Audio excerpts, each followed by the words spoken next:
burned to white-hot ashes. Hello and welcome to the Nen Show Podcast. This is your host, Craftsdwarf, here with my co-host, Mathwiz. Say hello, Mathwiz.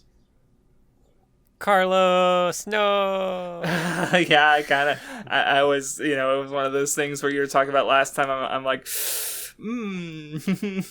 I know how this turns out. It's like when a character, you're excited to see a character show up again, but then it's like, oh no, not like this. Not like this. All right, so getting to comments. You didn't have any this time, but Shabes had a whole thread like usual, and him and Wicked Anime Troll mentioned the what was it? Koshien, which was the baseball stadium I was trying to think of last time. Yes. This one made me laugh. It was the second part of Max Musterman's comment where it's like, Mathwiz should make a Shounen rivalry compass with low to high toxicity on one axis and low to high sexual tension on the other axis.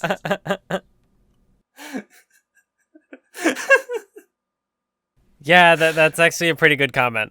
I thought it was funny. And the last one by Okenyakin, who kind of talks like, okay, the reason we were talking about like the health issues with boxing, like, yeah, capitalism.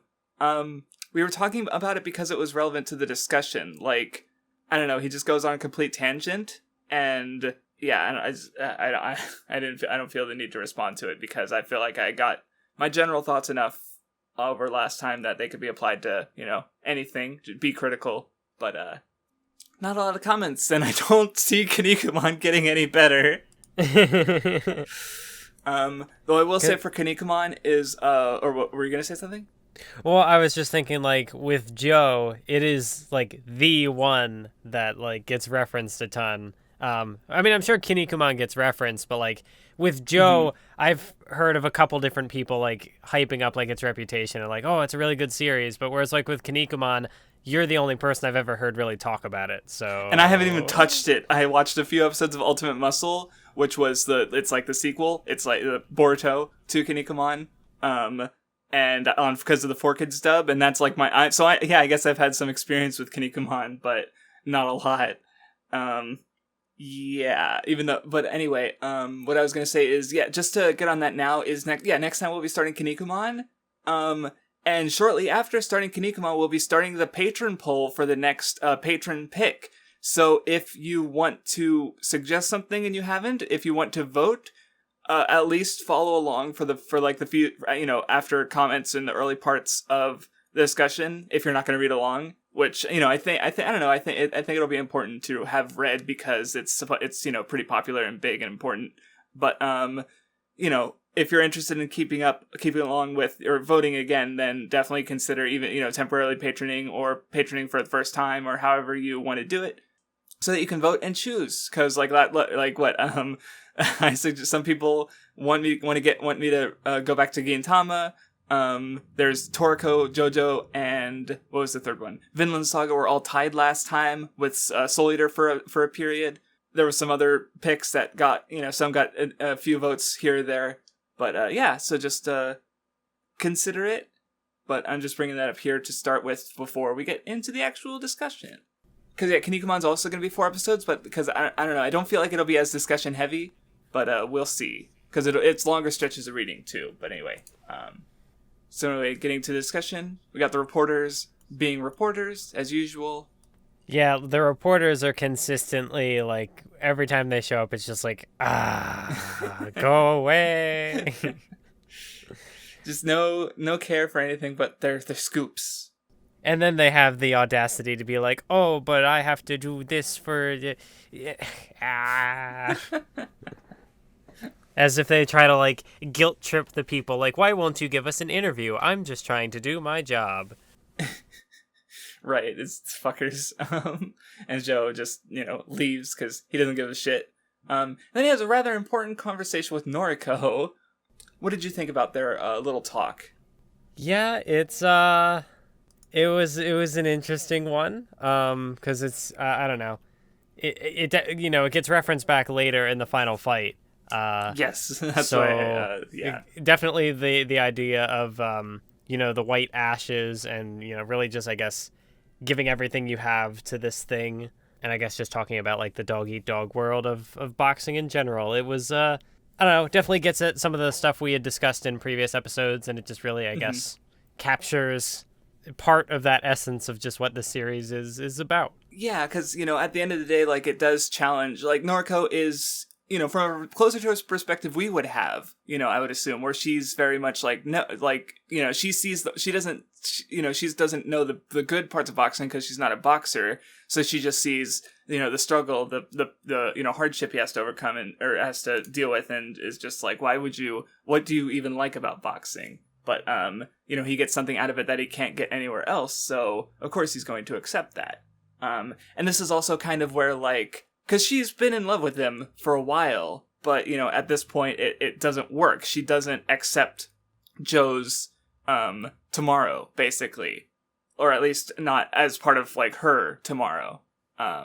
So, yeah, that's where they sort of separate, because, like, next time we really see her, she's getting married to Nishi. Yeah. Yeah, I'm actually kind of impressed. This is slightly related, and I guess I could have brought it up later, but, when they come back later and they have, like, slight redesigns, I just think in general Nishi is handled really well as the sort of supporting character who gradually becomes less relevant to the story, but every time he makes a cameo, it's like, oh, look at him, look, he's doing well for himself. And it's just, yeah. Yeah, and he makes a good, he's a good counterpoint to Joe because, he doesn't need boxing to be fulfilled. He was able to find this other path after, using boxing as the foundation. Because, like, I was kind of getting at that, like, implying it last time because, I knew he did get married, so now he has a steady job. He's got a wife now, like, things are looking great for Nishi. But I think I'm also looking at this conversation with Noriko, and the part where he says, just as the world condemns killers to death sentences, those who survive in the boxing world, while spilling the blood of others, don't have the right to quit halfway. And yeah, I don't know. He does also say that, Joe also says that maybe it's just me who feels like this. So I guess it's a way. It's what am I looking to say? I don't know. It's definitely like not going out to like condemn the sport as a whole. It's saying, maybe this is just like who Joe is. This is just part of his character, or at least kind of, I don't know, leading into the idea that some people might be like Joe, some people might feel differently. I don't know. No, yeah, right. It's Joe's kind of burden alone. Like after he gets his match with the guy with tattoos, which like, when he was taking off his jacket, I saw the tattoos, and I'm like, why don't I remember this guy? And then he gets like destroyed, and I'm like, oh, that's why. Yeah, the kickboxer guy, where they're like, oh, he's so tough, he has such a different fighting style, it's a bad matchup, and Joe just like poof. Yeah. There's a few like there's also a match he gets in Hawaii that I just don't think about at all. Like when I think about the stuff that happens in Hawaii, that's like, yeah, it happens, but there's so much else going on that it just doesn't stick with me compared to, the important stuff, I guess, the more important stuff, I guess. Because he gets a few matches, he sort of solidifies his place as a ranking boxer. Anyway, then they end up at a what was it, the place with all the boxers. I forget what the reason they were meeting there, but there's all the boxers and reporters there. It's a celebration for Joe and the winning streak, basically. Here's a line that you might not have picked up on when it was first mentioned. Yoko meets Joe. They're talking, and she's like, or she mentions his weight, like, oh, you put on some weight, and I was like, ah, fuck, because that comes up like right after. No, yeah, I think it did kind of. I think even at the time it did seem to lead in that direction, because I don't know if it's like, maybe it's just shortly afterwards, but she does eventually say that I don't know, like it's unusual for you to, yeah, okay, maybe that's more later. But of course, like with how big of a focus like weight has been in previous stretches, it's just like, oh, he looks like he's putting on weight, that's probably not good. Yeah, that's true. Especially with all the weight stuff earlier with like Rikishi, it would, it would make sense as a phrase that would like, pop a flag off and be like, maybe I should pay attention to this. So yeah. Anyway, then we also get introduced to Jose Mendoza, who shows off his strength by like, he just like grips Joe, and then later he's got the marks on his shoulders. Jose is so strong. Anyway, spends a bit of time with Yoko, and she kind of goes into the same thing in Noriko, like, oh, maybe you should retire. But then Joe also points out that, like, she's the one who said he should go back to the ring so as to not waste, like, Rikishi and Wolf and now Carlos, so... Yeah. Like, she was doing, like, the fucking exchange where she's like, oh, you reminded me of you look like an injured beast waiting for a place to die. And Joe's just like, didn't you tell me to die on the ring? Isn't that what you said? And she's just like, oh. And it's like... Yeah, I do think it's really... The rest of the story continued to prove that, like, their dynamic is probably one of my favorite aspects of the story. I think I'd agree. Like, there's some moments later that are just... like, it's like Yoko's, like, parts of... Like, and this didn't happen before. I don't think this manga's ever gotten me teary-eyed, but there was stuff in the last parts of the manga with Yoko that were getting me a little misty-eyed. And I was like... God damn, like, it's affecting me more. This is only my third time reading it. Yeah. But yeah, like, just the way that, like, I don't know. I just think it's really interesting the way that her character went from, she very much seemed to be more focused on Rikishi, and Joe was kind of just like an obstacle in Rikishi's path. But then gradually that shifted from Rikishi's gone, and now Joe is kind of the only thing that she's still, like, attached to, and just seeing where that led. It's very Okay, interesting thing that kept, very interesting thing to watch progress. Yeah, and you mentioned a fixation on Joe, because I just love the contrast between, like, earlier where she's just like, wow, Grandpa and Rikishi, you guys are so focused on Joe. And then, like, there's that page later where she's got, like, a bunch of Joe magazines, and she's holding one, and Joe's on TV, and I'm like, okay, you're not a fangirl at all. Like, who's obsessed with Joe? It's so funny. Like, it's not even called attention to, it's just like, she's just this one full page of just Yoko with all the magazines and the TV, and it's just like, okay, you've got a thing. But anyway, there's some, excuse me, Joe's got his match, I think, with Kim coming up.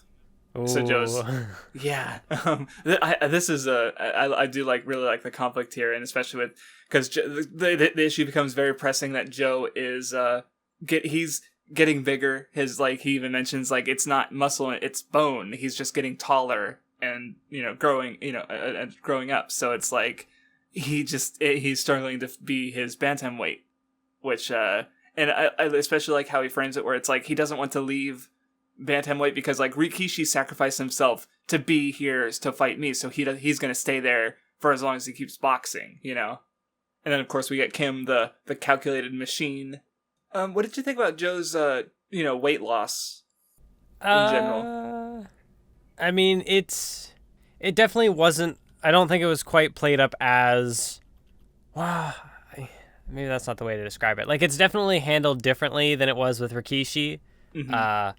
But, like, in a way that still, I don't know. It gets across a different kind of, I guess. I don't know. It kind of gets that negative reaction in, like, a different way. Whereas, like, with Rikishi, it's like, oh my god, it's the first real... I don't know, because, like, it kind of uses that knowledge of, like, we've already kind of explored this topic before and seen how far people can go. So let's, compare it to something else. And I think the way that, Joe's struggles are kind of played up against Kim's is pretty neat. Yeah. Like one thing I found notable about it is how, like Danpei is very much like everyone around Rikishi was supporting him, until, like, he was cracking, and then Yoko was giving him the out, which he rejected. But with, like, Danpei the whole time, like, for a big portion of it was, like, trying to, like, feed him and, like, let's smoke him out with, like, good-smelling food and make him want to eat and break his fast. But, like, because he's worried about Joe and his health and, afraid of the tomorrow that Joe's trying to get to. But he doesn't, like... And I did feel like if he'd helped Joe earlier, then, like, because there was once Danpei helps him, like, it's almost like, oh, it's over, Joe's, he's looking good.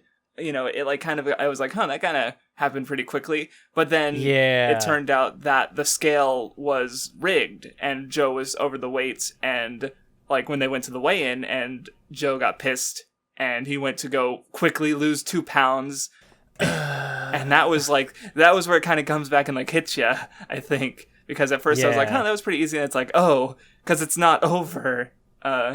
because Danpei's still hindering Joe. And it's like, you know, on one hand, you agree and like, maybe, you know, Joe should be safe for her. But on the other hand, like, he's getting in Joe's way. So it's kind of like, I don't know. It's... Yeah, I guess that is kind of the interesting sort of parallel, perhaps you could see between like Danpei and Yoko, is that they both kind of do things to, like, in some moments they are helping Joe, you know, progress to his tomorrow, but then like in other ways they're trying to hold him back. And it's like a continuous like back and forth of like, you know, there's never really a consistency where like they have a realization that, oh yes, we have to help this character push for tomorrow, and then they continue to do that. Like there's always different reasons for them to kind of hesitate. So it really like emphasizes that, I don't know, this struggle for tomorrow is it's always a struggle. It's never just have a moment. You know, I can't think of the words I'm looking for. I think I get what you're trying to say. Just I also can't think of the words. But anyway, alongside Joe's weight loss, like after he succeeds in the weigh-in, he has the talk with Kim, who's he calls Joe and most other boxers basically stuffed fools because like, and then we get his backstory. His backstory is fucking brutal. Where like he sees the soldier with the food and he wants the food, so he kills the soldier. The soldier was his dad, and like. Yeah. And yeah, Kim's he's kind of interesting because he's this cold, calculated machine who's been afflicted by this trauma. Like that's got to be a trope from somewhere, like the washing the hands to clean off the blood that's not there. Because I've seen it in a bunch of other stuff, and I'm pretty sure it predates. I'm almost 100% sure it predates Joe. I just don't know where it's from because I haven't watched a lot of like war movies and stuff. Or book. This might be a book too. I don't. But yeah, of course that feeds into the actual fight later. But kind of skipped over, but did you have anything else to say about the before the fight? Because I definitely have more to say. It's just in the fight itself. Yeah, no, I guess it more just kind of ties around in the fight. Yeah, because it seems like I'm going quickly, it's because this is the longest reading. It's over a fourth of the series, or it's like what 15 through it's like over a quarter of the series. So, and I have a feeling I don't know. We also have to do characters and arc rankings and stuff, the normal end stuff. But so anyway, we got Kim versus Joe, the perfect machine versus Joe. Like I don't know how else to describe it. He's Joe. But yeah, I guess like to talk about just to quickly go over one angle to sort of start the discussion of what I liked about the fight, because like we have Kim's calculated predictions and Joe starting to being a lot he's like getting up and he doesn't even understand why he's getting up. Like, he's so illogical, not even Joe can really grasp it, aside from just that blind persistence. But another thing I was kind of picking up on was how, like Kim is perfect. Like, there was a part where they talk about his training, and he's like, oh, he's so reliable, he turns the corner at the same time every day. Because he's perfect. And that's what's kind of interesting about both him and his trauma, is that because he's perfect, he's not improving. Like, he's, like, they say, like, oh, he's even sharper, but, like, at the same time, in other ways, he's just staying exactly the same. So he sort of embodies the idea that sort of perfection is more or less, like, settling for less, where Joe is obviously very imperfect, but he's also constantly striving to be better, which was an angle to the fight I actually hadn't considered before. Yeah, I do think that it is, that is an interesting contrast between the two. I did think it was also... Oh, sorry. Go on. Sorry, I had a car, but you can go ahead. Oh, I did think it was also just interesting, I don't know, like the way that the conflict also kind of played off of that. Like, you had Kim sort of challenging the idea that, Joe's idea of what kind of like a boxer should be, because he's always referencing back to Rikishi, this man who, willingly like starved himself to drop down to this weight class, and how for Kim that was, he'd obviously found that to be intolerable because, he held up his trauma as like, yes. I'm better than you because I never even had the luxury of, having to the luxury of like, even having the opportunity to stuff himself, and then having the weight to lose, you could say. Yeah. Yeah, and I like how they tie together, but because the way he was like holding up his trauma as like a plus he was also never able to overcome it, which is why when, the blood, his trauma, surfaces in the match, he loses all of it, that, cold robotic composure, because he's still, he hasn't because, boxing is kind of about overcoming and, getting, the training and the weight loss, and Joe and Rikishi were able to do that, where Kim kind of never did. His trauma made him, perfectly fitting to be a boxer, but only up to a point. Because, he never overcame, like I said. Yeah, and it's, the other side of that, how both of these characters are, they're murderers in different contexts. Like, for, yes. for one, it was, death in the ring. For someone else, it was death outside of the ring, completely disconnected from boxing. Yeah. And I forget where I was going with that thought. Darn it. I mean, what I just realized, because I had noticed that, both of them had, because, Joe had killed in the ring, and he's still in the ring, where you could say Kim kind of, he ran to the ring to avoid his trauma. Yeah, because for him, he called boxing, a very peaceful place, because there are all these rules to protect the health of the boxers and all that stuff. Yeah, that's a good connection, because I was also kind of tying together the difference where Kim is this ice cold machine, whereas Joe and Rikishi and Carlos, these people, they had a burning passion, a flame that keeps them going. So it's just all these different sort of juxtapositions between the two characters. Yeah, because he later mentions Jose is something different entirely. But no, that was a. I hadn't quite thought of that full framework for the whole trauma thing with, Kim going to boxing to run away from his trauma, where Joe, the fact that he's boxing now means he's overcome it. So, yeah, good stuff.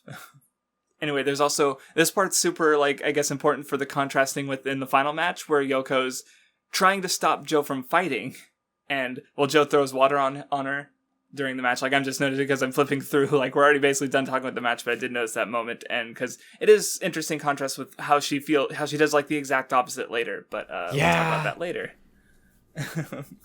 But yeah, Joe wins. Solid match. Maybe, I don't think it's my favorite match, but it might be my favorite contrast between the two boxers, if that makes sense, because I really like how the trauma and the starvation aspects feed, because those are interesting things to explore, and I like how they contrasted each other, even though I do think as matches I like Jose and Rikishi better, but it's a good conflict still, though.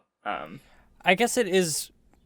I don't know if necessarily this is a bad thing, but I guess it's something I still need to think more on, because with boxing, it's very much there's only so much you can do, I guess, to kind of change up the conflict kind of formula. There are only so many different kinds of punches you can throw, or different ways that you can frame the combat, I guess. So being able to tie all these different ideas into that, how do you represent through the combat the whole hunger aspect of it?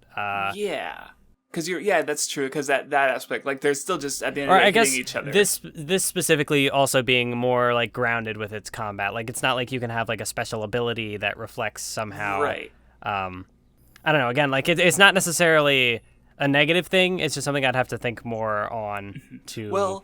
Because you did remind me. Connect the dots. Because this was interesting, and maybe it's also helped me, think about Joe in some ways. Because I've also been watching Hajime no Ippo for the last few months. And, because I guess it's weird, because, what happens in Joe, anything involving the ropes especially is definitely, weird and kind of, unreal, which I mentioned, not as a bad thing, but definitely, especially when sometimes when it happens. Oh, yeah, definitely later when it gets to the fight with the other guy. Hari Mao, yeah. And it's definitely weird, cause and it's interesting comparing this in the both the real that realism thing and also presentation, and how it compares to Hajime no Ippo is really interesting, because with Joe, the presentation isn't as over the top, because Hajime no Ippo is obviously a more closer to modern shonen, and so it has that very exaggerated presentation, where a character will punch and it'll be represented by this trail of smoke, kind of that kind of stuff, or the anime will use car sound effects in the sound design. It's presented as it feels stronger. It's because of that exaggeration, but also what happens is more, at the end of the day, more grounded than in Ashita no Joe, which it's just so I guess maybe that it's just weird to like step back and go, huh, it's so interesting to see like how much has changed even just in just like 20 years, late 60s versus Hajime no Ippo starting in 89.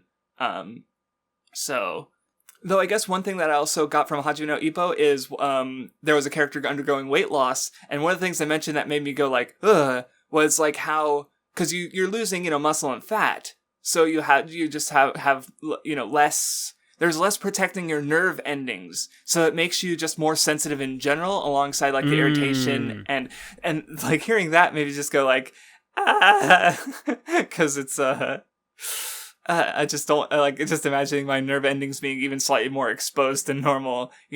Just it gave me another perspective on the like having less just weight, because I've been I've never needed to lose weight. I've always been a skinny bitch, as I like to say. So yes, I have met you in person.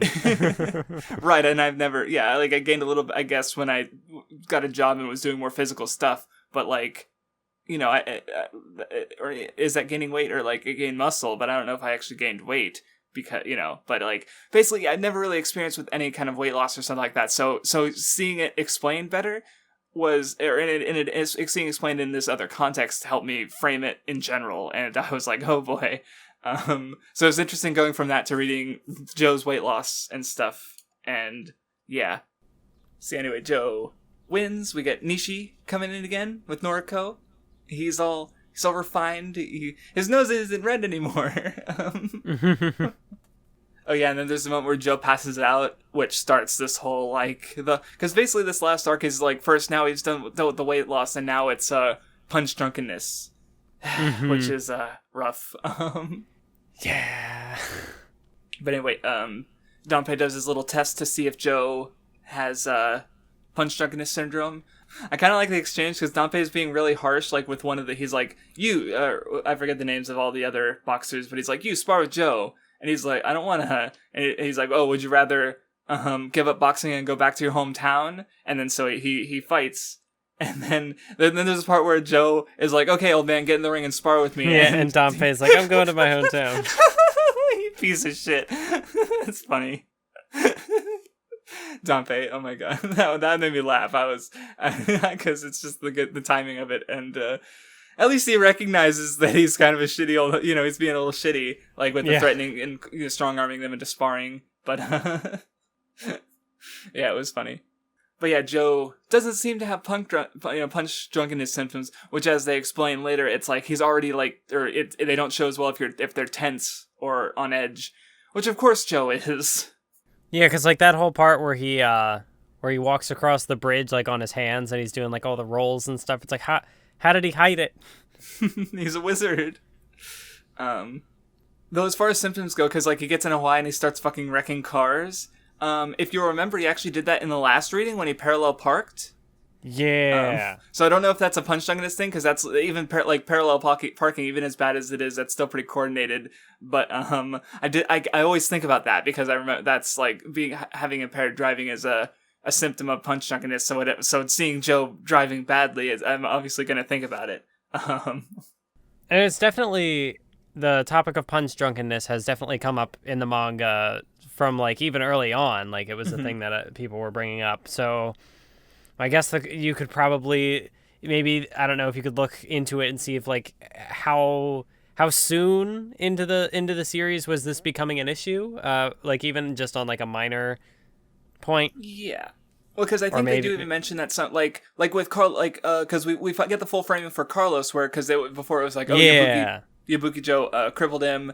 No, it was actually just Jose, and the stumble with like that was like, I think they call it a quote unquote normal punch drunkenness syndrome, where like you'll just still be a little staggered after a match, but you'll bounce back and you'll be fine. I guess like I don't know enough about the head trauma myself. I mostly just know it from like the documentary or the manga, various manga, like Hajime no Ippo hasn't gotten into that from where I am currently. That just the temporary punch drunkenness with one character once. But with Ashita Joe, obviously, But this is also like a 50-year-old manga, so just the medical science wouldn't have been as advanced as it is today. So, not the best research point. Anyway, we get the Hawaii arc where Joe's sort of looking for Mendoza. Oh yeah, and they have their little interaction with the interpreter. Jose being a little well, you know, Joe is mannerless, but also like he's like, oh, you mannerless yellow brute. I'm like, yeah, or yellow sheep is also what he says. Oh, but then we get the scene where Joe's training and he sees Jose just like with his family. Yeah, which is just like, because you know Jose is more like, you know, yeah, we just saw him being a little racist with like the phrasing, but yeah, he's also just like a guy, you know, with he's got a family, which of course comes into the last fight, or they come up. He mentions them, which is important. Oh, I'm so stupid. I didn't even consider the yellow comment as like a race thing, because I always think like coward, you know. Maybe that's it. But I mean, it could have been. Maybe. Well, because like it's weird to call Joe a coward, like, because literally he gets to Hawaii and he's like, I smelled Jose. Where is he? I'm going to fight him. Like, you know. So my assumption that it was race, because he's Asian and Jose is Hispanic. So, but yeah, now I see it. Now I don't actually know what the original, because this was a translation, and I don't know like what was the reason for, or what was the original term and why was it translated. So now I'm not 100%. Maybe the anime subtitles, if they even kept the lines the same, like, because sometimes they kind of like pull back on that kind of stuff. So now I don't know, because I didn't even think. See, it's funny. We both had these our assumptions of what it meant, and they weren't similar to each other at all. Like, I never even considered cowardice, and you never even considered race. So, but anyway, Joe and Yoko interact a bit. Joe trips over the coconut shell, which Yoko laughs at first, and then later she realizes, oh no. Yeah. And yeah, of course, it does set up Jose's contrast, where Joe is willing to throw himself into boxing, Jose is standing at the top, and he's like, I don't want to be reduced to a crippled husk if I can help it. Like, he has, like, the line he gives in the last match where he's just, like, baffled at Joe, and he's just like, is there no one who will cry for him? Like, he doesn't understand, like, he's wondering if Joe just has nothing because he's able to throw himself out, like, God, we'll talk about that. But more importantly is the doctor visit, where Yoko hears about some symptoms of punch drunkenness, and she is like, oh, what if these apply to, like, everyone's worried for Joe and his like clearly debilitating body. Yeah. And especially the scene that gets me, like, it I was almost a little disappointed when I reread it again, because in my mind the image was just like even more like, it was bigger, and because the footprints on the sand. Yeah. When Yoko's got a straight line and Joe's just wobbling back and forth, like, it's just it's such a good way to just show, like, yeah, something's wrong. So yeah, that's always been one of those striking images from the series for me, where it's just like, no. Yeah, the series is good with its imagery, and just like, timing it really well with like the right. I don't know. It's just very good. Also, I forgot to mention, because we were talking about the lack of, or because we were talking about the general bodies and character designs. Because I did notice, like, Jose has a hairy chest, and that's another uncommon thing in anime characters. So I just like saw that, and I was like, that hairy anime characters, like, that's not as common. So. No, yeah, I definitely get you. But anyway, we get their fights, which are, like, Joe continues to appear to not have punch drunkenness when he obviously does, where Jose's is more to build him up. Like, there's a part where he does his little trick where he holds onto the shoulders and gets punched, and he's like, whoa, he's invincible. Yeah, when that comes back later, it's pretty good. Yeah. But I really love what happens after, where he goes back home, and he's got all the souvenirs and all the people from the kids and everyone who knows Joe, and it's just like, for a moment he forgot about Jose or being a boxer. Like, Joe does have his own family, kind of, he does have something, like, so it's not like, he like, that's the thing, is like, Jose wonders if he doesn't have anything. He does, it's just like, that's not stopping him.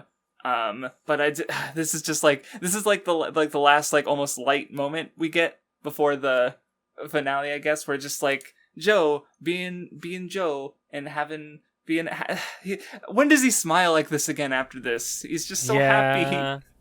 It's sad. And it's also I don't remember if I've mentioned this before, but like when they'll do these 2-page spreads and there's just like all the townspeople spread out all around and there's like a bunch of little interactions happening within the page, and it's just, you have to actually like kind of almost stop and really like look everything over to notice all the little details in it, which is pretty cool. No, yeah, those are always good spreads. And I guess, now that you mention it, those, like, usually when spreads happen, it's always, like, one big moment that's being captured, or for the most time, like, when it's a full 2 pages, but this is, like, the opposite of that, because and it's, like, none of these moments are important enough to dedicate a single panel to, but it'll just, like, show all these moments at once, which, that's a kind of presentation you don't see as much nowadays, so, I hadn't thought about it. It makes me think of, I can't remember the video it was in, but some person talking about, like, One Piece and how, like, the specific example they used was, like, a page where everybody's talking at, like, one of those parties, and it's, like, a dinner, and it's, like, the conversation kind of carries across from, like, right to left, and you can see all the different characters doing all these different things. Mm-hmm. Yeah, and this is sort of like that. It's kind of like that. Well, the only difference is I'd say, like, because usually One Piece, especially nowadays, doesn't have as many like full 2-page spreads. So there'll always be other panels on the page where this is a full 2-page spread, which just makes it stand out a little bit to me. I don't remember if the specific example I was thinking of was a 2-page spread or if it was just a panel. Well, it probably was across 2 pages. Like, it was probably a really big panel. But which I guess you could call a spread, but that's, I don't know. That's just getting into semantics, I guess. But anyway, there's the Joe. I like some of the comments Joe gives while he's autographing, where it's like, he's commenting on the lack of legibility in his handwriting, and this is like torture. Like, this is sad.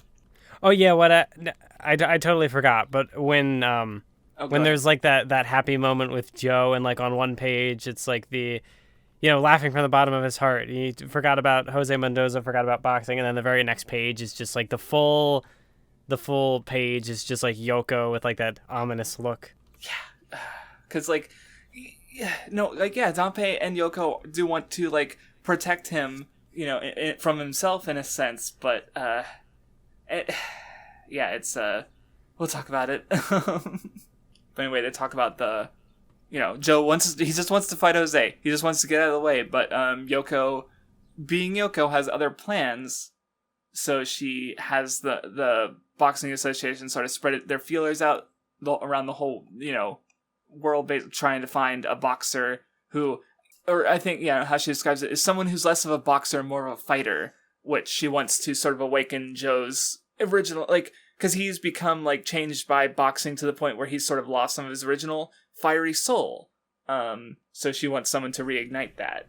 Mm-hmm.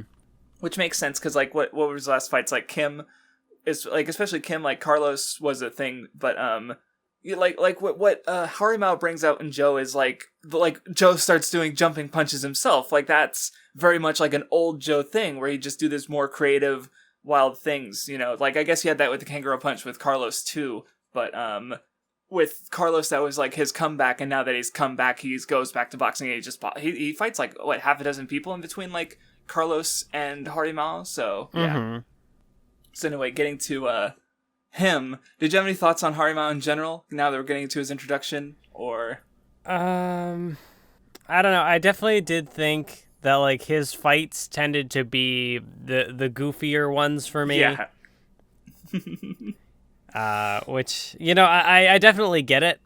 The whole, like he's a wild animal, so he does like all these crazy things that you wouldn't see that in boxing. And so it is effective, I guess, from that perspective. But some of the things like the whole where he does like a flip and does like the double uppercut corkscrew thingy, I'm just like, okay. Okay. Yeah, this is where like the relative realism in Joe goes out the fucking window. But I guess, it does help to, he is well outside of boxing, so he also goes outside. He goes well outside of the rules of the story up to this point, more or less. So it is fitting. So it is an effective contrast from, which is something that like the story is going for. So it works in that perspective. Yeah. And yeah, I do think his like animalistic nature is a good contrast, because like like with Jose, he calls Joe a sheep. Like he also calls him an animal in a sense, and he's otherwise looks down on him. And now Joe is put up against someone who is like, Hari Mao is to Joe like Joe is to Jose, basically, is what I'm trying to get at. Yeah. Because, compared to Jose, Joe is this crazy wild animal, and now Hari Mao, who is even more of a wild animal. I'm not sure how much else I have to talk about the build up into the fight, because it's mostly like Hari Mao his fighting style is like technically like it's not against the rules. Like there's a point where he jumps on the rope and they're like, well, we don't have rules for this, so just roll with it. Like, what are they gonna do? Yeah. But yeah, they have their little sparring match. Like at that point, Joe's ready to fight Hari Mao, because before he just wanted to fight Jose, but now he's like, no, I'll fight him. Because he gets pissed off. Because I guess, I guess you could say they're both like quote unquote alpha in a sense. Like if you want to make the animalistic comparison, then yeah, two fighting animals. Mm-hmm. Though I guess while I say that, I do want to like this might also be where Joe kind of shows its age. Because, like, yeah, with a very kind of, like, colonial imperialistic trope with the idea of, like, yeah, because I definitely couldn't shake that as I was reading it, especially when it got to, like, the end of the fight, and he's just, like, this scared animal who's being forced to fight for chocolate, I don't even know, like, see, and like, unlike the Carlos, hitting a woman, Noriko being the second comparison that you made earlier, I'm not sure if it's deliberate, because, like, I just thought about how chocolate is, like, it's a product that we only get because of like colonialism, basically, of these sort of other nations being made to, because it doesn't grow in every climate, basically. But yeah, I don't know. It's like parts of it definitely don't sit well with me. Yeah, the fact that this character from like an uncivilized place is like brought in, tribe, yeah, doesn't speak. He only talks in like this native language. Like yeah, well, even like the way he acts, like he comes from a tribe, but he acts like he came out of a zoo, which is kind of like that's kind of weird. Like tribes have some level of civilizedness to them, like, and this, like, that's why I say it should, like, I wouldn't go as far as to say it's like, oh, it's xenophobic or anything, because like, I feel like, Kajiwara has had enough faith with me in showing all these other like foreigners. And, people like, like it's I don't think it's supposed to trying to like, Hari Mao comes from Malaysia and he's the only like Malaysian character we really see, but I don't think it's like a deliberate like comment on that, but it's still just like, like I said, it's this really dated trope that maybe we should like, like I said, it's where Joe shows its age probably possibly the most. And yeah, there were parts of it that didn't sit well with me. But like like when I say like animalistic, I'm mostly reading it like into what's being done here. Like this is kind of almost a perfect example of like how I try to read the stories, where like even if something is like quote unquote problematic, like there's still things being done here with those problematic elements. But what were you gonna say? Well, yeah, because like the whole point of there being an animalistic character who is to bring out that wild beast sort of side of Joe that was present in the earlier stretch of the story. So it's not like this character is, I don't know, like the character both is and isn't uniquely animalistic in that way. Like there are certain mannerisms that the character has that are unique to the character, which are maybe like a little, but the whole like thematic implication of like this character being the one who brings out that more, Joe's wild side, I guess. Which, as far as like how their fight went, I thought it was kind of interesting that because this to me also felt similar in a way to the fight between Joe and Carlos, because by the end of that fight it breaks down to just a pure brawl, and it's not, the rules of boxing are thrown out, they're throwing elbows at each other, they're attacking each other, and it really just becomes a fight more than a boxing match. But like when that happens, it's Carlos and Joe both kind of throwing boxing out the window. Whereas with the match against Hari Mao, Joe, I think like Joe learns to, he taps back into that more, the more wild beast side of himself, or however they described it. Yeah, I don't think he breaks any rules though. No, like, he doesn't throw boxing out the window. So it's still different. You know, it's not just a rehash of the Carlos fight. Like it's handled differently. Like the way that Joe responds to that situation is different. Like he's not, I wouldn't even say stooping down to Carlos's level, because it very much was more than, you know, oh, they're throwing everything out the window and that's a bad thing. Like, you know, it captures very different emotions, ideas, with it. Yeah, and right, yeah, because like that's my thing, and even some of like when Hari Mao like bites Joe, like that part always like gets me, or it's just like you know, and so it's like. Yeah, there's aspect. So it's like, even if like, yeah, there's this problematic aspect to it, I do like parts of the contrast in the fight, so I can't even like completely dismiss it. And though I guess I also like was thinking about how like, because I going back to Ippo, I like one of the fights I just watched through was also sort of contrasting this character who was a delinquent, not like quite from the slums like Joe, against someone, well, like basically because during the sparring match, Joe says this is boxing, so yeah, I kind of have this and which is a contrast I find really interesting, because where you have like boxing, which is a sport that's refined in all these rules, like no kicking, and then you have fighting, which boxing is kind of like, but at the end of the day isn't straight fighting. You know, so here you have Hari Mao who like he fights like an animal, and in Ippo, like to get across someone who was like from a more danger, like he was a fighter more than a boxer, like he grew up in like the slums of New York, and like he says boxing, like I face down a gun, you know, how could I be afraid of a boxer, like in Ippo. So, you know, I've been thinking about like other ways that you could have gotten some of these ideas, but like there are aspects to the Hari Mao thing that you can't, that you know come from the fact that he is this, you know, he is what he is. So yeah, I just wanted to bring that up, because like I said, especially when he was running away from Joe and they're like forcing him to fight when he obviously doesn't. I'm like, just let him go home. He's just please. Like I just felt bad for him at that point. Like a kind of, you know, yeah, it's Oh, but I also like the training Joe does, where he brings in the gang members. Callbacks. Yes, and they just go and fight. Oh, and then the part afterwards when I don't remember his name, but Joe is like, "You've gotten stronger," and he's like, "Me? Yeah, the guy who just you know, whittles his time away as a, you know, just like a mafia dude." Thug, yeah, thug. You know, are you sure it's not you who's gotten weaker? And then there's just like the what, like Joe having to realize things are not going well. Mm-hmm. Right, which of course is like, that's why Yoko set up the Hari Mao fight to help get Joe that like fire back. Anyway, on the way to the match, Yoko sees a homeless man who appears to look like Carlos Riviera. Carlos! No!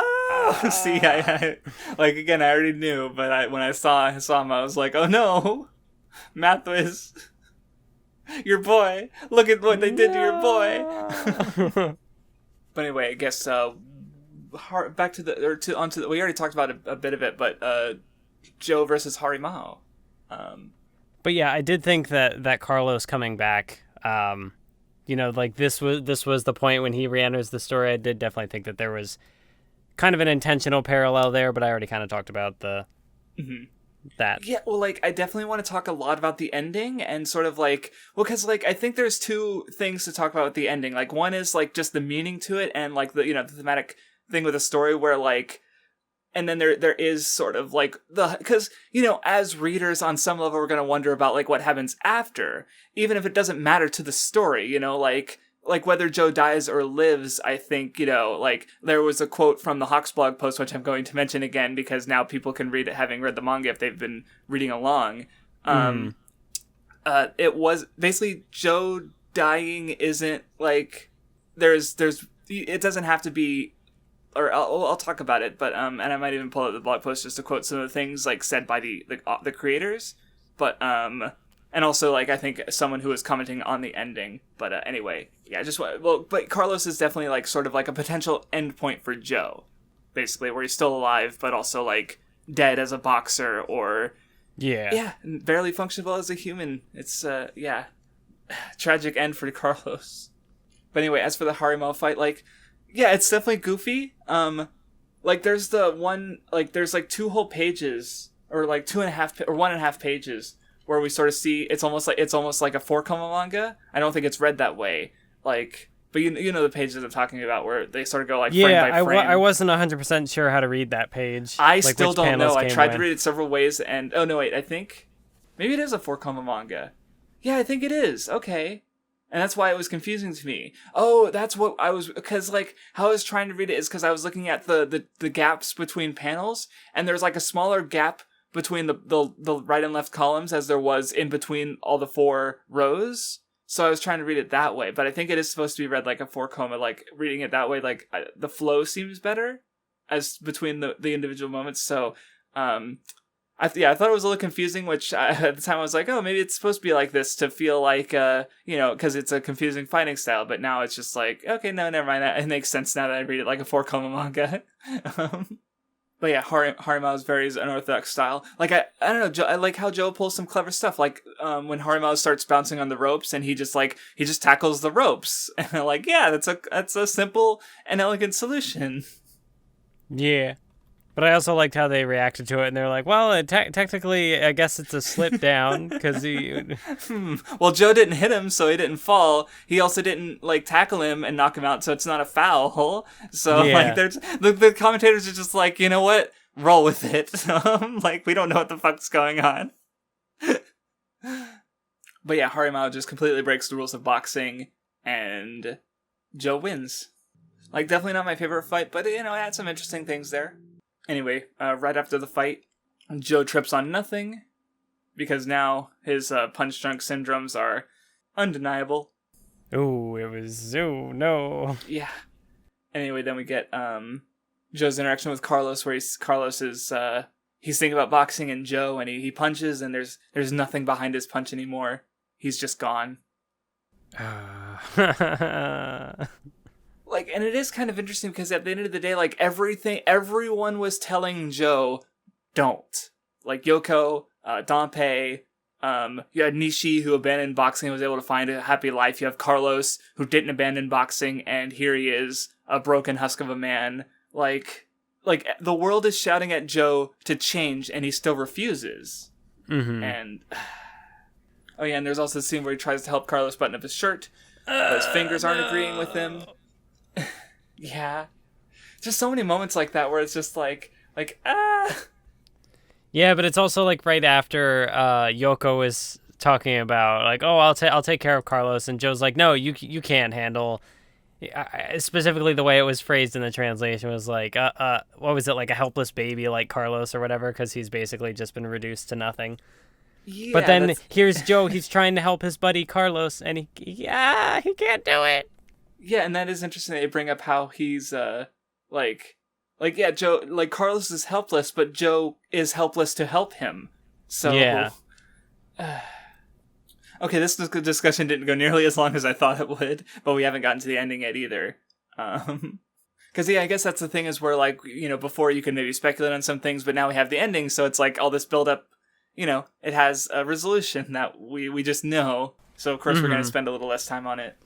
Although this is one of those resolutions where, like, at the very least, the imagery is impossible to not come across. So it's like I knew the ending was coming, but I didn't know like what led up to the ending. So I guess it's Shabes was the one who said it, like, oh, Joe can't be spoiled by spoilers, which I feel like that.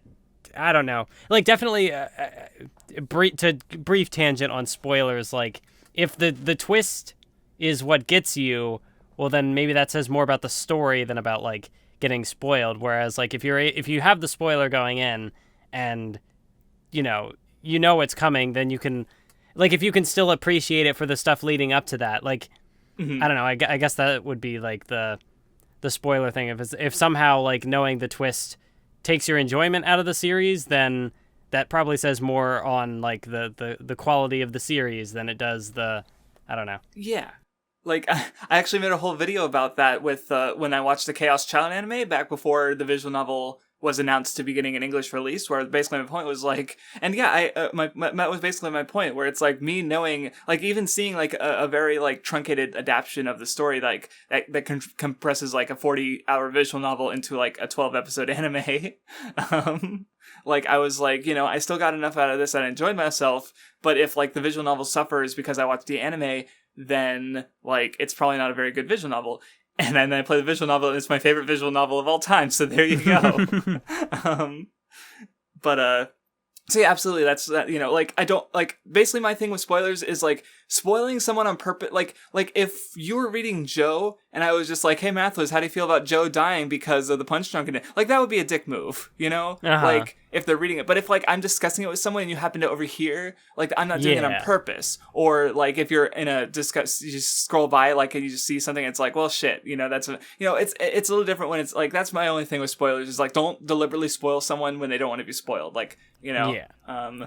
Like, cause yeah, if someone's not interested in Joe, then maybe hearing a little bit more context or watching a video will make them more interested or something like that, you know. So, but anyway, to skim over more of the punch drunkenness build up. Although now that you mention that, like if some people just aren't interested in watching Joe, and I'm like looking at it, as you're saying that, I'm going through like the channel, and I'm just seeing that my Hunter x Hunter Succession War discussion arc got more views than any of the Joe podcasts, and I'm like, more people need to be interested in Joe, damn it.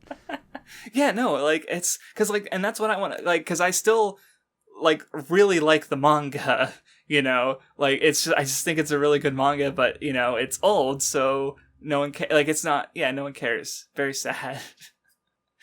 But anyway, we get to the wedding. Noriko and Nishi are married. Yeah.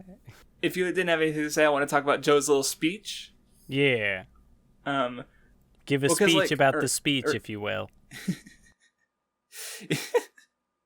Yeah. So Joe, yeah, because he basically talks about their history together and how like, oh, well now, you know, you got it made. And he's like, well, have a good life. And then Noriko has this face. This fucking face. The face. Where she's just like she's just got like a little smile, but she's also kind of like, she's just, because, you know, on some level, like I think this was also mentioned in the Hawks Post, which is why I keep thinking about it. But like, because that could have been Joe next to her, you know? So it makes sense that she's a little, like, put off by what he's saying. Because he's basically calling attention to what I was saying earlier about how, like, Nishi went away from boxing where Joe's still stuck there. Mm-hmm. And now here he is at Nishi's wedding. Like, he's still got, like, little bruises and stuff on his face from the fight he just had. And I don't know. It's an interesting moment. Oh, no. The day of the match has arrived. Oh, no. Yeah, well, because I skimmed past because Yoko's looking for Joe because she wants to talk to him, and she does finally pin him down literally right before the match. But yeah, because he's like, well, there's gonna be bad news. She only ever has bad news, so I'm just gonna blow her off. But in the end, it's like, yeah, he knew that something was wrong with him. Yeah, I mean, like he would know his body better than most. So, but because yeah, she tells him about the punch drunkenness, that he needs to retire before he becomes, you know, incapable. When that fails, she confesses her love to him. Yeah, but then especially like the part where you see that, you know, like she starts to like cry, because like when has she ever done that other than like when Rikishi died? Like otherwise she's been pretty like stern-faced, pretty composed. Did she cry? Because I remember in the oh yeah, room, we might have like not seen her until like after she had already like recomposed herself. Yeah, because we saw her like when the news happened, she was like lying on the side, like she was like practically collapsed against the wall, like leaning to one side, like no energy. And then later we saw her dancing to, so like I don't remember 100% if she was actually like crying. But so this might be the first time we see her cry in the manga. Like it's something I'd have to double check, but I hadn't thought about that. And then like the volume ends and he puts his hands on her shoulders, and then he just pushes her to the side. Yeah, like that was exactly what I knew was gonna happen too. Yeah, I know, but it's just And then And then the part after is like, is someone in there? And he's like, no. And then she runs for the door and it closes, and she just. Okay, what got me was that the door closes and she's alone in the room. And then there's like a panel of the sink, and you see the little drop. And I'm just like, like, which Rikishi. is that's you're right. That's so good because like both like the idea of tears but also sinks like water Rikishi like. I didn't think about that. I know. That's so good. See, like, that's one thing I want to highlight about Joe is that it's just a really well-written manga, and it's still, like, the art is, really effective. Like, it's still just, like, this, I'd say Joe is, like, a legit masterpiece. Like, it's still just this really excellent work, like, even reading it 50 years later. Yeah. It's not one of those stories where, I don't know, like certain stories that are made earlier on, I guess, when tropes are still kind of, I don't know, there's more room. They're not as tired. I don't know. But I'm also not someone who generally gets tired with tropes. But I don't know, with certain older stories, sometimes you can tell that like there hasn't been much playing with the formula, and it kind of has a little bit of a, I don't know if I'd say surface level, but like it's missing something because it. Yeah. But like Joe doesn't have that, I don't think. Which I don't know how to describe what gives something that or takes it away. I have a feeling if we read, I think it's Otoko Ipi or something Gaki Dasho, which is like a delinquent manga, and it was also like it was basically the manga that sort of like it was the first major series that had like the friendship effort victory stuff in Jump.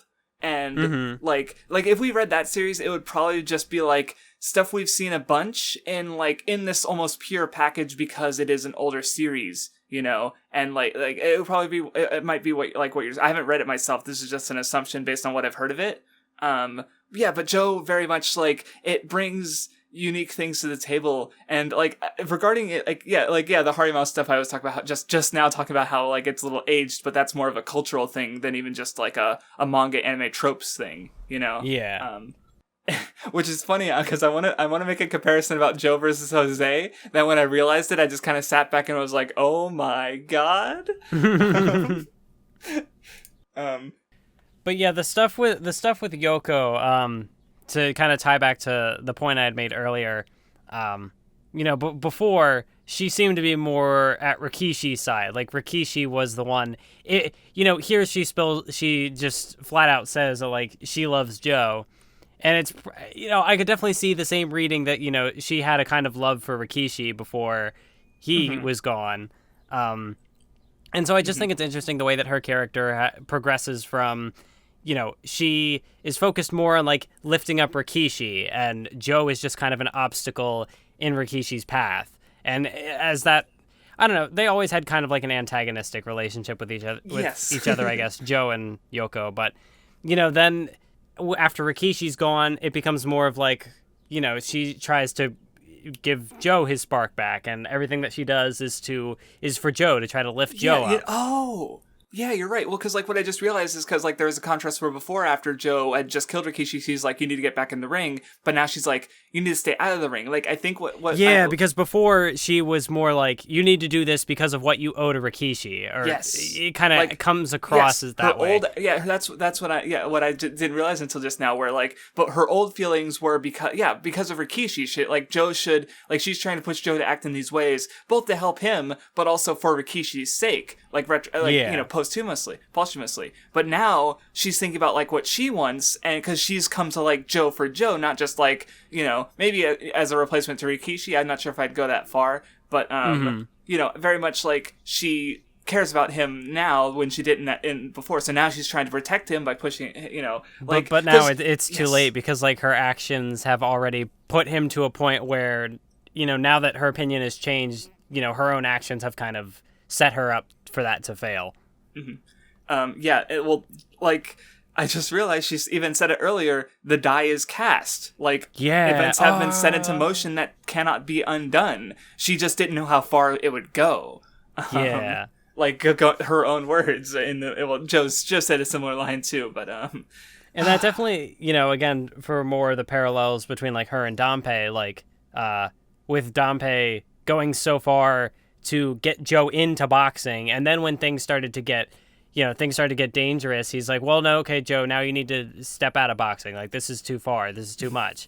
But, he was the one who brought Joe into boxing at first. But now that the situation has changed, now, again, his actions in the past have kind of, set him up, he's at conflict with himself in a way, like You're right, what he because wanted for you Joe could say before. that Dampé getting Joe into boxing is him casting a die, and that there's actions that can't be taken back anymore, and now this is where it led. And I guess the segue back to what I wanted to talk about, the actual manga next, is because you get Ibuki Joe comes out, and Dampé has little lines about how to think that before he was running away from the police and fighting him, and now those very same police are in a band singing the national anthem before his world title match. And and the way they sort of go back, you see in the crowd, you see Wolf, you see especially recognize the Skelly guy I just don't know why it makes me think of skeleton, but something about his nose, and he's got the monk hair. Friendship. Yes. And Aoyama and Gondo. And you see I was talking about how cool he was last time, but I can't remember his name. The underground boxing guy. And you see some of the other. Oh no, yeah, I don't remember his name. Sorry. Yeah, I don't remember. You know what I'm talking about, the one who was cheering Joe on and making he's going on a journey. Cheer for him. Yeah. Yeah. So basically, everybody who Joe had encountered in his travels is there, and it's a very, very Shounen, very power of friendship sort of thing. And of course, it's great. Yes. So and it also it's a perfect way to sort of feed into Dampé's line about how far he's come, where you see all the people on that journey, and and I guess that is also kind of for how much we have obviously had, we've talked about the potential dangers of Joe's path and where it leads him, and he burns away to white ashes, so there's nothing left. But I guess part of the beauty in that journey is seeing all the different people he was able to affect along the way, especially with someone like Nishi, who is probably the most constructive example, where he, boxing helped him get to a certain point, but when he was ready to move on, he moved on. And if not for Joe, he probably wouldn't have even gotten to that point. He would have still been the little grunt in the juvie, beating up on people. Who knows where he would have ended up if he hadn't crossed paths with Joe. See, I'm noticing something. I'm looking at because now that you mention that, because we don't see the delinquent. I don't think we've really seen the delinquents since volume 4 or 5. Or whichever was left. But looking at them now, the one in the middle with the lighter color hair, he has a tie, and the Skelly guy seems to have a nice coat, and I'm so they're not in jail, they didn't keep going down that path, even though they had boxing for such a brief period. Mm-hmm. They're and they on some level they were following Joe, and there was actually they're not, they didn't fall back into that way of life. They've also gained something, even if it's just even if it's just better clothes. And another thing I forgot to mention way earlier is because the journalists, Joe was being harassed by the journalists, and the people of the town had a moment, because before they just hey, journalists, let's steal all their stuff for no reason. This time they did it again, but it was to help Joe. So there's character development. They don't randomly rob journalists anymore. Now they'll only do it to help their idol Joe. Sorry, that was a segue because I forgot to bring it up earlier. But it feeds into the whole everyone's been improving themselves, and because of Joe, and it's just it's really good. But anyway, then we get Joe versus Jose. And I know there's a lot to talk about in general, but I'm not sure what to talk about first. But yeah, I guess just to start talking and get some discussion going, they fight for a bit. Again, Dampé's just telling Joe to stop, to the point where Joe just throws him out of the ring. But right after that, he goes up to Jose, and that's right, because Jose sees Carlos in the crowd. And that's kind of the big turning point of the fight, because after that, Joe starts getting some hits off, and Jose, his composure, in his calculated style, just starts to fall, just starts crumbling. Oh yeah, and there are some good moments with that later. Yes, I especially love where Jose is because he kept visualizing himself dodging Joe's techniques, and then he would dodge them, but this time he's I swear I dodged that, but then he actually got hit. Yeah, and I really liked I immediately was aware of what the twist was, and I liked how that was handled. Because obviously Joe's eyesight, in his one eye is going. So whenever Joe, and it is set up earlier when he's doing the training boxing with Dampé, and he's missing the gloves, and he's where are you aiming? But then so here because Mendoza is dodging with such like precision and so like narrowly dodging these attacks, if Joe is even just like marginally off with his aim, then the dodging is what gets Mendoza hit. And eventually he realizes that, but yeah, it was a good way to handle that. Well, yeah, like Jose is so perfect that Joe's imperfection helps him against Jose. Yeah, and there are interesting parallels, I think, between this fight and the fight with Kim about the whole, like, the boxer as, like, the human computer, the yes. machine. And so, once, as you might be perfect, but if you can have, like, that one slip up, then all of a sudden you're prone to making error, just making a bunch of errors. Mm-hmm. It's like once you've made that one mistake, you're more likely to make more mistakes. Right, and I also like the part where Joe uses Jose's own trick against him with holding the shoulders and reveals it, and he's like, yeah, you just wanted to hide your weakness, that you don't have a good defense, and he knocks him down again. Yes. And I also really like how, I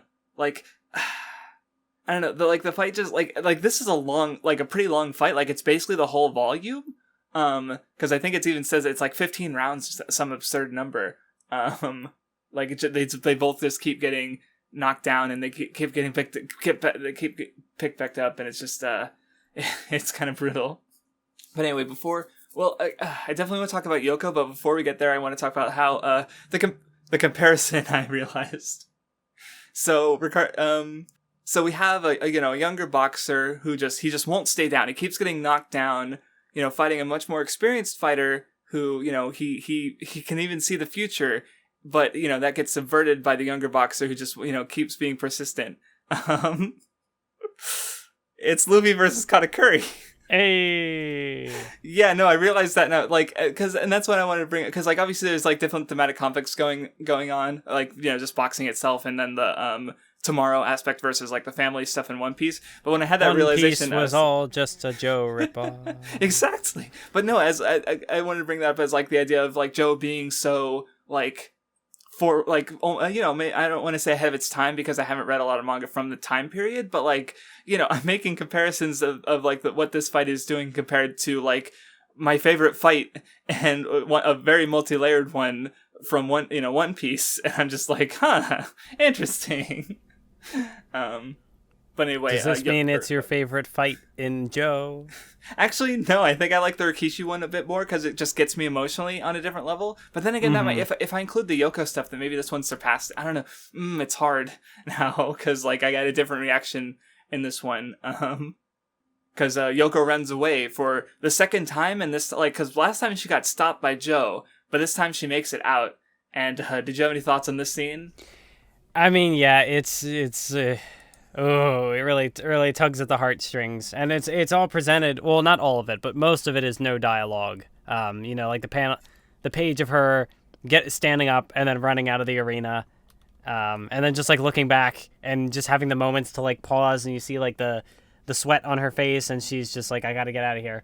But then she hears the radio, and she's turn off the radio. But then after a bit, she's turn the radio back on. Okay, turn the car around. We gotta go back. Yes. So it's, I guess it is rehashing that conflict from earlier, which, repetition isn't a bad thing. It's a narrative device. It can be used effectively. So, it obviously happened back in Juvie. That was where where it originated. I think, was it the other Rikishi fight? When was the other? There was another fight where she... So the first time was with Rikishi, when they were in the fight, and Joe told her to stay when she ran away. And then she thought about leaving later with Carlos, but decided not to on her own. Oh, that was the Carlos fight. Yes, okay. thinking back to that. But this time she did leave. But so to talk about what I love about this scene is that because she's trying to run away, but at the end, but then she asks for the radio to be turned back on. She can't. And then he's still fighting. Joe is still fighting, even though no one believes in him at all.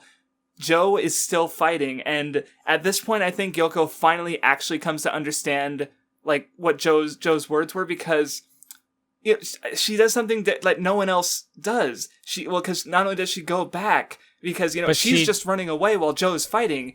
Then when she gets back, she is the only one who supports Joe. Yeah. And that's what got to me. Is not, both that, she just, basically she's deciding to help him in his fight where, because you have all this crowd cheering him on, but no one knows about his punch drunkenness, and everyone who does is pushing for him to stop, including her. Yeah. But then she gets back to the ring, and she's like, I will be standing here, watching you, muster up all your strength. Like, even Danpei's like, what are you saying? Don't say something so reckless. But she's there for him. Like, she's finally, doing, not thinking of herself, but thinking of Joe, Yeah, and especially the part where Danpei's like, I'm gonna throw in this towel if things look bad, and Joe just grabs it and throws it out of the ring, and Danpei's like, Yoko sees it, and Danpei's like, hey, give it back, and she goes to hold it up, and then she drops it, and then she runs to the ringside, and especially, paired together with the comment that Jose has, where he's like, is Joe not afraid at all of dying? Does he have no one to weep for him? And tying that into, Jose's fear, because he's got a family. He has other things to, outside of the world of boxing. And so he's afraid, that Joe could cripple him or kill him and take something away from him. Yeah, well, because that's what starts his descent into the fight, is when he sees Carlos, when he sees the worst way you could survive after boxing. And, and especially how going back to Yoko, because the payoff for that is after the fight, where Joe takes off his gloves and he gives them to Yoko, not Danpei or anyone. Because Yoko's the only one who saw his tomorrow, basically. And so he recognized that. Because he does, he's been, antagonistic with Yoko for the entire series. But here, after his match, he's recognized her, and she's always been oh, you're a woman, you don't understand it. But this is Joe. Yoko and Joe are the best. She recognized what he was striving for, and he was able to then recognize her, and it's right, because now he's done it. He's burned to white hot ashes. Contrasting with Jose is interesting, because Joe is presented with his hair is drawn white, because to match that, where Jose his hair is gone white, but it's not as white, and his face is all Jose wins. But look at him there, standing with his hand being held up, and he looks like the loser, because he was afraid of the tomorrow. He didn't want to lose what he had today, his family, his livelihood. So just the way it's Jose wins, but he's defeated, while Joe loses, but he's satisfied. He did everything he could. And I think back to that line in the fight with Carlos, where he's like, "Oh, I could die with a smile on my face," and here in the final page, he's been burned to white, and he's got the smile on his face because he went out the way he would have wanted. Yeah, and it's it's such a, it's an iconic image for a reason, and I just especially love the Yoko stuff, when how the Joe it's hard for me to choose who I like more, because they're both so fucking good. And that's, I said, I was teary-eyed through some of this, especially because of Yoko and her finally understanding, and finally someone there to support Joe in his inner circle, where and it's God, it's so fucking good. And that's it. I guess that's the end of Joe, but I definitely have more to talk about, because even just the last panel, again, it's that iconic image that we've seen a billion times in everything that isn't Joe. Yeah.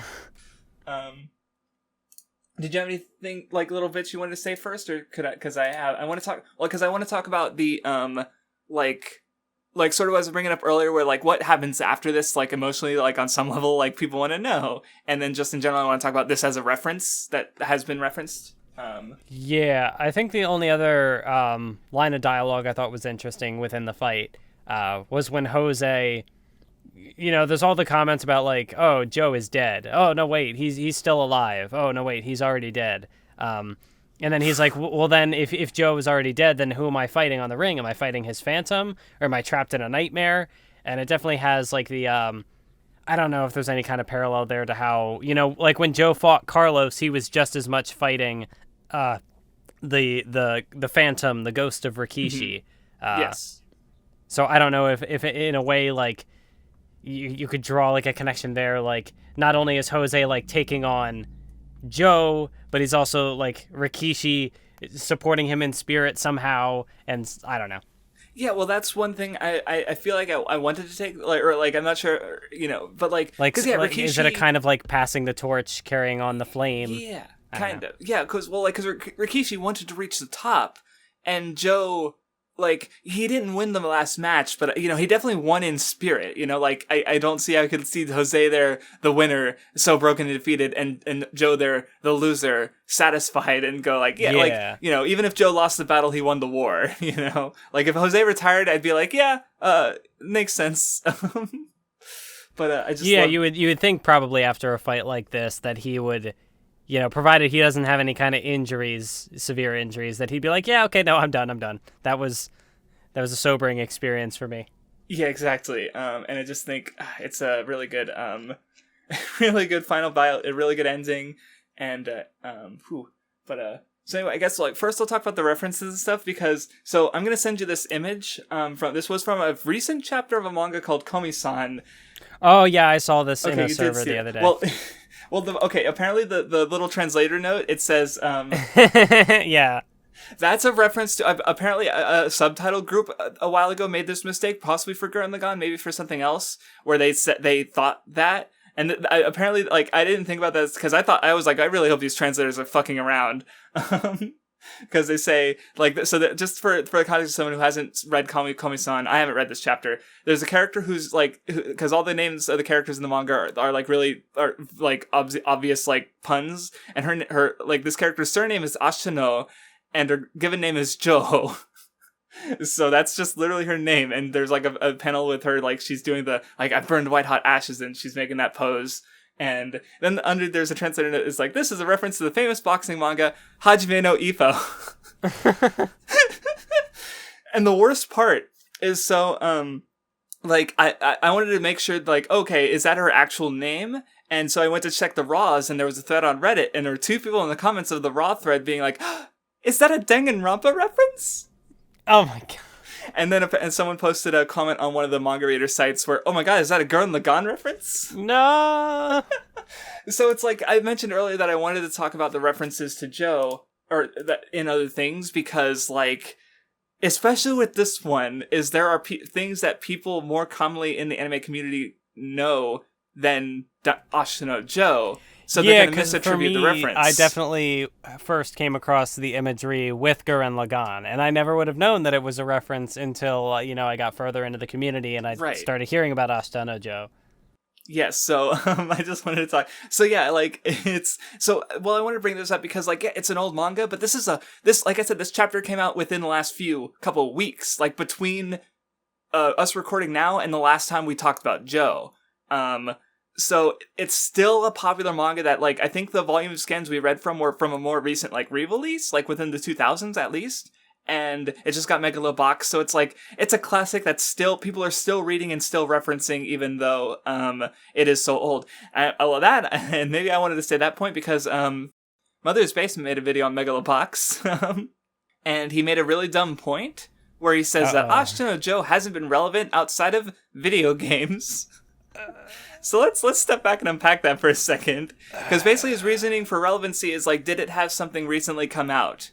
And, like, yeah, Joe hasn't the anime ended and then it just, like, has existed, but that doesn't suddenly mean it's not relevant. Like, again, if it's still being re-released and rerun on TV, like, he just, like, looked up Wikipedia and is like, oh, some video games came out, but, like, the fact that they came out, like, what, Joe would have ended in, like, the 70s, the NES came out in the 80s, and I don't know what systems these games were on, but it probably would have been a little after that, so it's like, yeah, I just want to bring up that dumb point because it's like, just because the manga hasn't had anything like sequels, like, and like, it's not an endless franchise, like, Dragon Ball Super and Boruto are still, like, relevant in that sense. Evangelion is still getting movies and stuff, but, like, it doesn't mean it's not relevant. But you think you know that because he's watched Gurren Lagann, Mother's Basement, I would hope.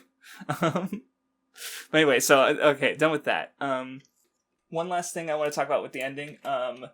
So on the Hawks blog post, Mathwiz, if you want, like, just scroll down to I think it's one of the last images. It's a colored image. You'll see it. It's got Joe and Yoko in it. Sorry. Okay. Yeah, do you see the one? It's after the famous...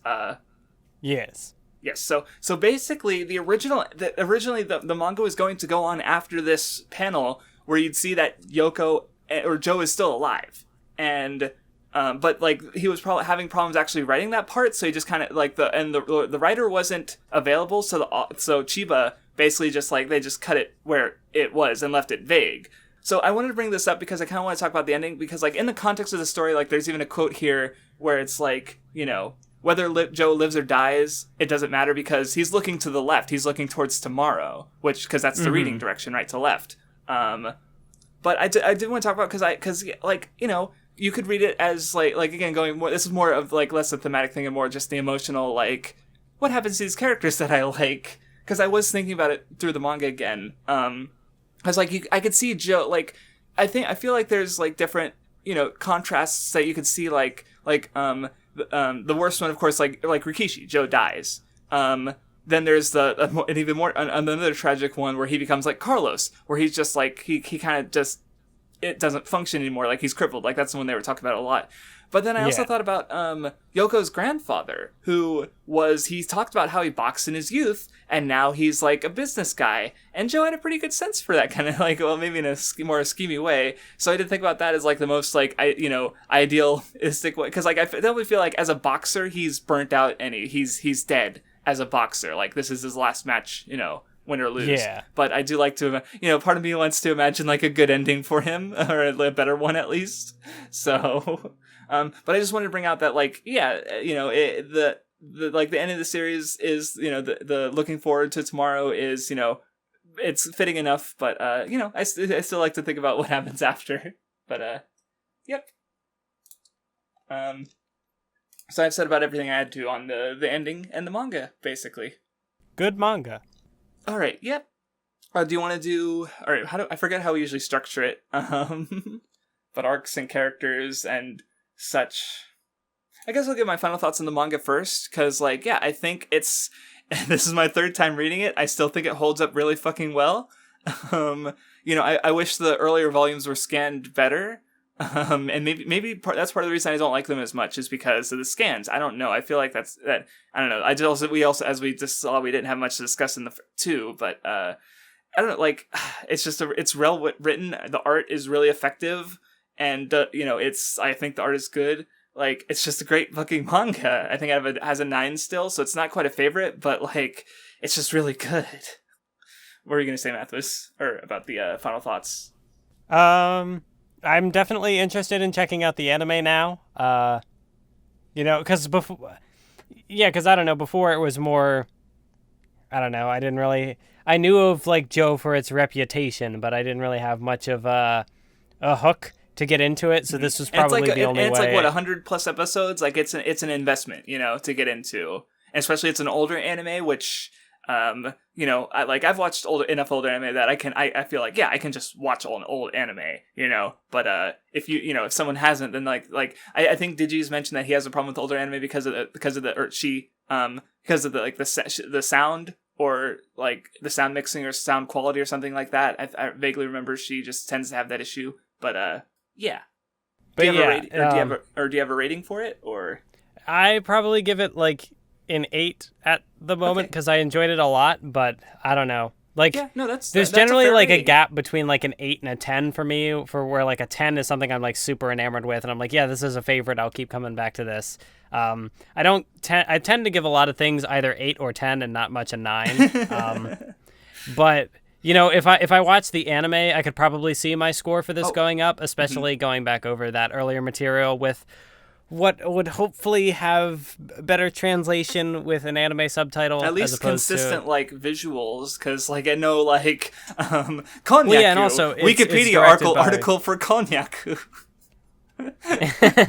Well, yeah, and then also like visually, it's directed by Dazaki, you know, visionary anime director. A lot of his techniques have, you know, very influential on just visuals and anime in general. You know, like the triple pans, the what the heck is it called? Postcard Memories, that sort of thing.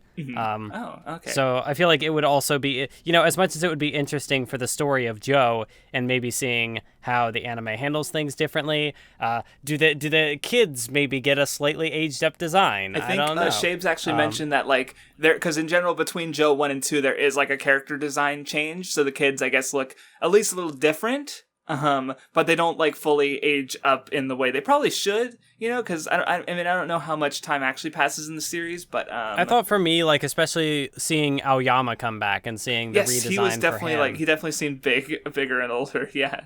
I guess I'll say that I'm also interested in the anime. I don't know when I will get to it, but I'm definitely more interested in the added content, because that's what I think a good anime a good adaptation should be, where it like adds things, like even if it's just like in the presentation, where it understands its own medium and what the original source material was doing, and is able to add things that are meaningful and interesting. And I'm really looking forward to that, because what's already here is pretty good.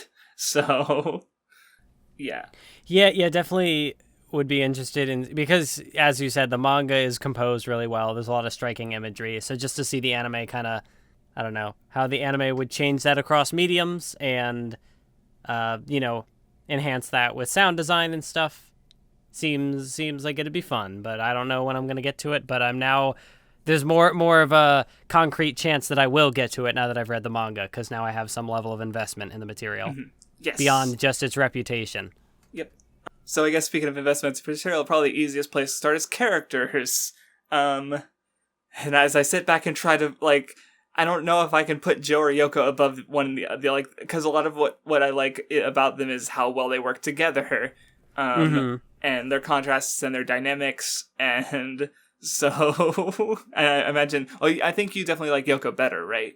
Yeah, for me, Joe is kind of interesting because I tend to like him for how other characters play off of him, as opposed to like his own. Because he's kind of an unlikable asshole. Yeah, that's fair. But it's not that I dislike him. It's just I don't know if I'd call him like one of like my top tier favorites of the series, which is like weird to say because the protagonist, especially in a series like this, is very representative of like what the series embodies. So it feels kind of weird whenever the protagonist doesn't become one of my favorites, but yeah, because like with me and Joe, I think he's a very interesting and well written character. Like, because how he is such a like a douchebag, but at the same time, like on some level, I'm rooting for him. And even though at the end, he's literally like, he basically like once he's taking this course of action that where death is very likely, and yet on some level, like I can't help but get behind him, even though there's definitely part of me that disagrees. So it's like, and then of course Yoko, she's just like, she's so good at seeing her development and change, and she's a good lady. Did you have anything you wanted to add on Yoko, or like what you liked about her? No, I kind of already talked about it earlier. Her changing dynamic with Joe and how earlier on she kind of bounced off Rikishi, and yeah, she just has a very, very good role in the story. And definitely like her being there and her character arc, definitely it adds a lot of weight to some of the more emotional moments in the series. Yes. Especially like in that last fight with Mendoza. Because again, like I think part of the like where the impact really set in, like the emotions, is when the pages where she's running off with no dialogue or rushing back to the arena, because it really just her being there and like her interacting with the situation really helps it just like sink in that like, oh man, if this is affecting her this much, it's a rough situation. Yeah, well, yeah, she's the one who's able to show their emotions, so that that it's fitting, because when she's showing them, that's when we as the audience, like, because Joe's not going to show anything, he's very reserved about that. But anyway, as for it's harder for me to choose the other characters because like those stand above, because I I like Rikishi, I like Nishi, I like Carlos, I like Jose. Danpei is pretty effective, so I'm not sure what my top 5 would be because a couple of those are really close to each other. So I definitely really got attached to Carlos. I just liked the structure of his section of the story. Joe having to, how all these opponents got lined up and Joe was like slowly just falling apart against each individual one. And then Carlos comes in and he's got his whole facade and he takes all the three people out, and then Joe has to come back and rise up and take on Carlos. And especially the way that the fight ended, where it's just this big passionate display where these two characters are just, it's an absolute slugfest. They're just beating the crap out of each other. Forget the rules. It's really striking. Carlos is just he's a good boy. I don't like what happened to him, but it worked for the story. Yeah, and then, like, I guess to talk about the characters that, like, Nishi, I like the way he, how his path diverges from Joe, and he just, like, he ends off in a great place. Danpei's, more like he's pretty effective, and his, like, he's just well written in, like, his hypocrisies, and, like, he's almost, like, he's almost like the opposite of Joe in a sense, where, like, Joe's doing the wrong thing, but on some level I'm kind of behind him. But where Danpei is doing the right thing, but it's like, it's so weird how the series like gets me into things I also like wouldn't agree with if I was in these situations, I'd probably be more the Danpei, and yet like I don't know, it's interesting how I'm able to get wrapped up in the series like that. And then of course Rikishi and Carlos, offer great stuff with Joe, and just like it's Jose. Like Jose's probably the more striking to me of the more antagonistic boxers, I guess, because like especially that line where he asks if Joe has anyone to weep for him, like, and just like Jose's fears are very natural, and like something about that gets to me, I think. And also, how he plays how he stands out from all the other characters up to that point, because where a lot of the other antagonists are very focused on boxing and defined by boxing, whether it is from the perspective of someone like Rikishi, who's striving for the top, striving for tomorrow, or someone like Wolf Kaneguchi, who even when he is disconnected from boxing, he's always living, in the past, and he's antithetical to the tomorrow. Whereas with Jose, his world doesn't entirely revolve around boxing. He's one of the only people who we really see as like a family man. Like he has other things to fight for or to potentially lose. Like you had said it perfectly in the discussion of the final fight, that he doesn't want to sacrifice what he has today for tomorrow. And it's not in a way that like, you don't, it's not framed in a way that's like, oh, how dare he throw this, not want to go all out on this fight, because no, like you're going to sympathize with that. And it's, I don't know, it's a way of like, he plays against the core like ideology of the series, but not in a way that it's like, oh, he's wrong, he's unsympathetic, Right. It is like that's probably I think one of the things I do find interesting about the writing, because it pushes against Joe so much and doesn't even like vilify or demonize the people who disagree with him, but it's still like they just happen to be wrong more or less, All right, so I guess we'll do arc rankings first. Do you have an arc ranking? Yeah, I guess, I feel like it's a no-brainer that the Juvie stuff was both of our least favorite, like, in terms of just how it stacks up to everything else. I think I put the Wolf one below it because, like, the Wolf is a fine fight, but, like, or a fine build-up and fight, but I do think, like, even if, I think the Juvie has a lot of good setup, so I kind of gave that one a little bit of an edge. That's fair, because I'm thinking about, like, the Wolf fight, and do I even remember what happens in it? Because I remember Wolf after the fact, and that what was he almost does more afterwards. Like, that's an interesting. Yeah, like what happens after Wolf involving Wolf is more interesting than what happens with Wolf, I guess. Yeah. Yeah, so I might swap those two.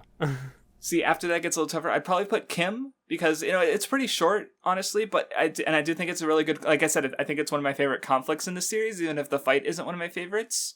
So I definitely like it, but it's just also what it's competing against, So that was my third from bottom to top. Yeah, I'd probably agree. Okay. So then my fourth would probably be Carlos, which I could definitely see you giving that one a higher one, but it's Joe's bounce back from Rikishi, so, or was that your third favorite too, or not third, fourth, or well, I guess third favorite, or what was your third favorite? No, I was saying to having it swapped. Oh, okay, gotcha. Now I see.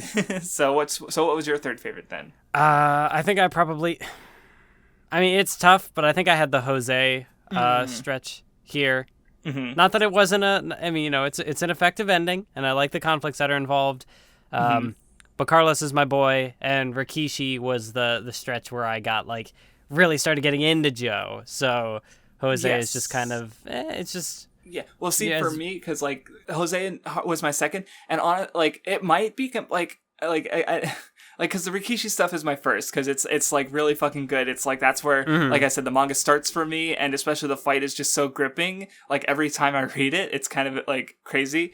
But Yeah. like with Jose, like also I think like this, it's definitely the stuff with Jose is really great, and like some of the like again the Joe's footsteps in the sand, like that's a really striking image. But also the Hari Mao stuff is there, which is one of the weaker bits. So you know, kind of that brings it down a little bit for me, which is why I still have Jose as second, even though like there's a lot of other good stuff there.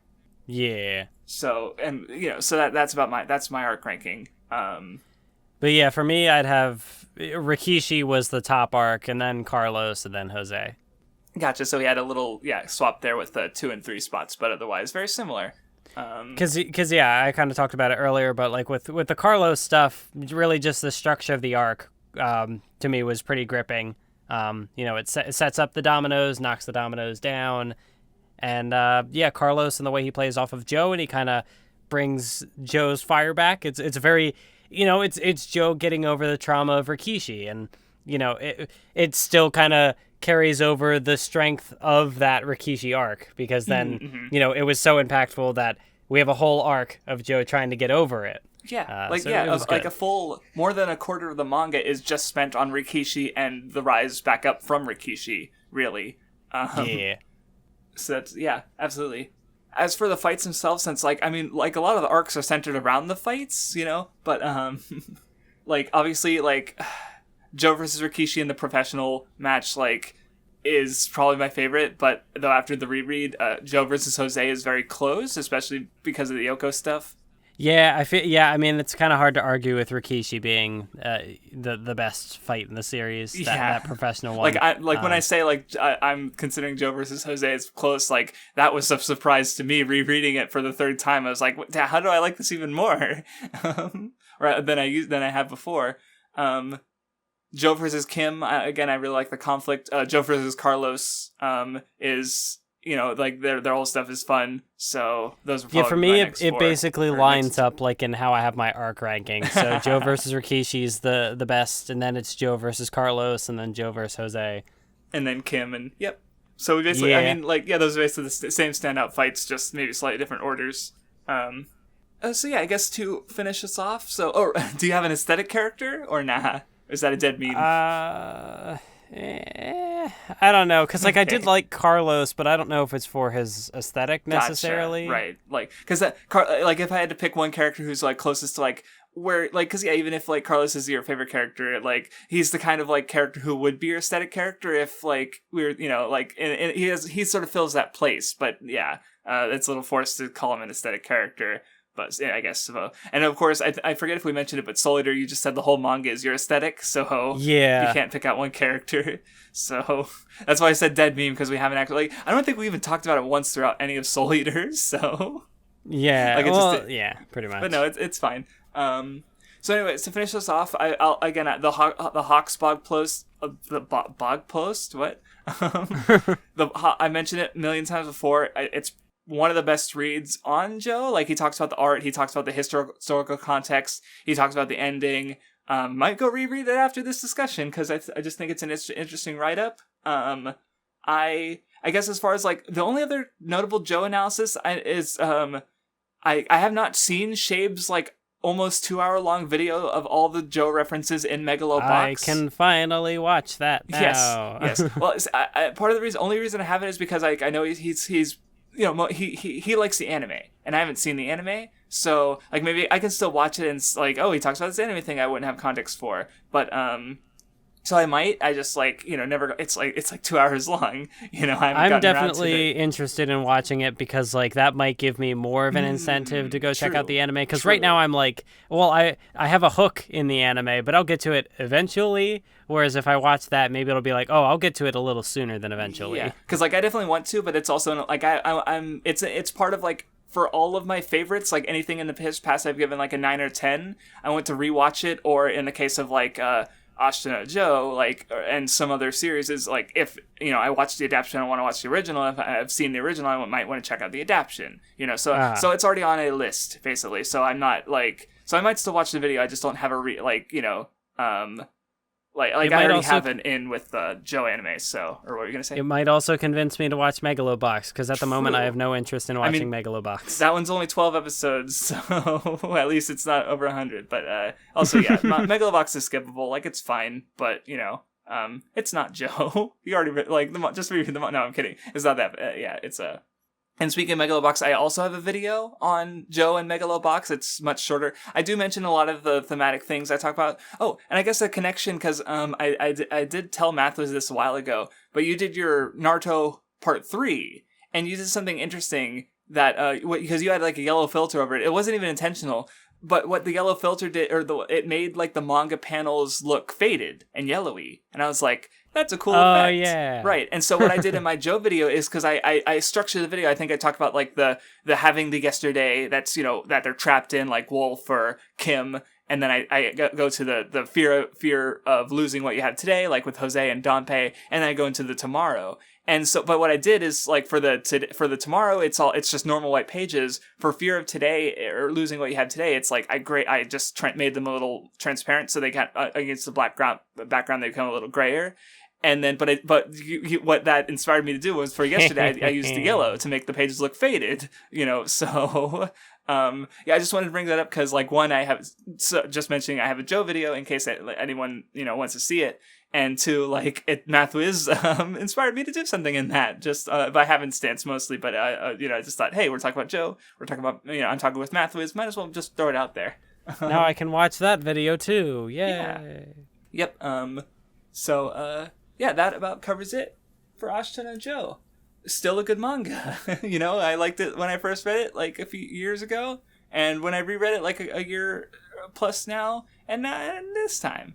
So anyway, next time, though, we're reading something new, something that neither of us have gone through, which is actually the first time this has happened since, Bleach?